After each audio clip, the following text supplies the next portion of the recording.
তো গাইজ দেখো, আমরা আশ্রমের ভেতরে চলে এসেছি। আর ভেতরটা এত সুন্দর, দেখো নানা ধরনের গাছ লাগানো হয়েছে এখানে। আর এইখানে দেখো কত ধরনের পাখি এবং তাদের কিচিরমিচির আওয়াজও শোনা যাচ্ছিল। অনেক ধরনের পাখি ভেতরে ছিল। আর সামনেই দেখো জমিতে নানা ধরনের ফুল চাষ হয়েছে, নানা ধরনের গাছ। শীতটা এখনো সেরকম পড়েনি, না হলে আরেকটু শীতটা বেশি পড়লে এখানে অনেক ফুল ফুটে যাবে। তো গাছগুলো যেহেতু এখনো ঠিকঠাকভাবে বড় হয়নি, তাই জন্য ফুলগুলো এখন তেমন বোঝা যাচ্ছে না। তাও গোলাপগুলো মোটামুটি ফুটেছে। আর এখানে দেখো যীশু খ্রিস্ট। এবং তারপর আমরা আর একটু এগিয়ে যাচ্ছিলাম। বেশ অনেক বড় এরিয়া, এত বড় এরিয়া, মানে অনেকক্ষণই প্রায় লাগলো আমাদের ঘুরে দেখতে। তো এখানে নানা ধরনের জিনিস করা আছে। আর দেখো সামনেই একটা মন্দির। তো এইভাবে আমরা একটু একটু করে এগোচ্ছি আর একটা একটা করে মন্দির পড়ছে। তো খুব সুন্দর জায়গাটা। বাইরে থেকে অতটা বোঝা যাচ্ছিল না, বাট ভেতরে আসতে বোঝা গেল। এখানে লোকনাথ বাবার একটা মূর্তি আছে। আর এখানে দেখো ফোয়ারার মতন একটা জিনিস করা আছে, এত সুন্দর দেখতে। আর এই জলে প্রচুর মাছ আমরা দেখতে পাচ্ছিলাম, তেলাপিয়া মাছ, প্রচুর মাছ আছে। এবার এইখানটায় আমরা উঠে যাব। এরিয়াগুলো খুব সুন্দর এবং খুব ভালোভাবে বেশ সাজানো আছে। তো এখানে মহাদেব আছেন। তো আমরা দেখতে এসেছিলাম, তো খুবই ভালো লাগলো। আর দেখো ভেতরে ডেকোরেশনটা কি দারুণ, অপূর্ব।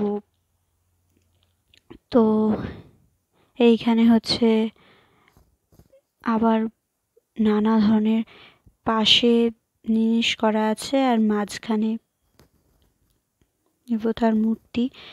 তো এদিক থেকে আবার আমরা এগিয়ে যাচ্ছি। দেখো, তো ভীষণই ভালো আর খুব বড় এরিয়া, হাঁটতে হাঁটতে পা ব্যথা হয়ে যাবে এরকম ব্যাপার।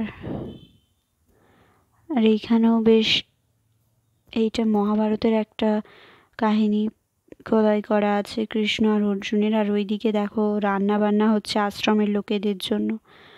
তো যাই হোক, আমরা ওই পাশটা ঘুরে চলে এসেছি, এবার এই পাশটায় যাব। তো এইখানে দেবী দুর্গার মন্দির। আর এইদিকে দেখো আমরা একটু একটু করে এগিয়ে যাচ্ছি। সামনে জুতো রাখার কাউন্টার ছিল, সেখানে আমরা জুতো রেখে তারপর এইদিকে ভেতরে ঢুকছি। ওই দিকটা যদিও জুতো পরে তবুও অ্যালাউ ছিল, বাট এদিকটাতে একদমই অ্যালাউ নেই জুতো পরে ঘোরার। তো তাই আমরা কাউন্টারে জুতো জমা দিয়ে তারপর এদিকে চলে এসেছি। দেখো এদিকেও প্রচুর গাছ এবং বেশ ভালোই সাজানো গোছানো একদম। এই লাইনটা ঢোকার আর ওই দিকটা বেরোনোর। তো দেখো আমরা একটু একটু করে এগিয়ে যাচ্ছি। আর ভীষণ বড় এরিয়া, তোমরা দেখতেই পাচ্ছ। তো এবারে আমরা আস্তে আস্তে এগিয়ে যাচ্ছি সেই মেন জায়গাটাতে। এই জায়গাটা তো লাহিড়ী বাবার আশ্রম, তো সেই লাহিড়ী বাবাকেই দেখতে আমরা আস্তে আস্তে এগিয়ে যাচ্ছি মেন জায়গাতে। তো এইদিকেও দেখো অনেক রকমের জিনিস খোদাই করা আছে। তো আমরা একটু একটুভাবে আস্তে আস্তে এগিয়ে যাচ্ছি। আর দেখো এদিকেও কত বড় প্লেস, তো ভীষণই ভালো লাগছিল। আর আমি তাই ভাবছিলাম যে স্কুল থেকে এখানে এক্সকারশনে এনেছিল, তো তখন আসা হয়নি। তো যাই হোক, ক্লাস 6-7 এনেছিল। তো যাই হোক, দেখা হয়ে গেল জিনিসটা। আর সত্যি খুব ভালো জায়গা, বেশ ভালো। আর সামনেই পিকনিক স্পটও আছে, ওখানে ভাড়া নিয়ে এলে পিকনিক টিকনিকও করা যাবে। তো যাই হোক,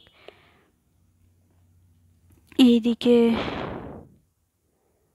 আমরা এগিয়ে যাচ্ছি। আর দেখো ফাইনালি আমরা চলেও এসেছি অনেকটাই কাছে। এইখানে দেখো, এইখানে কুরুক্ষেত্রের যুদ্ধের সময় কৃষ্ণ এবং অর্জুনের একটা কাহিনী আর কি এখানে করা আছে। দেখো সেই রথ, যেই রথ শ্রীকৃষ্ণ চালিয়েছিলেন, তো খুব ভালোভাবে এটা তৈরি করা আছে, আমার তো খুবই ভালো লেগেছে।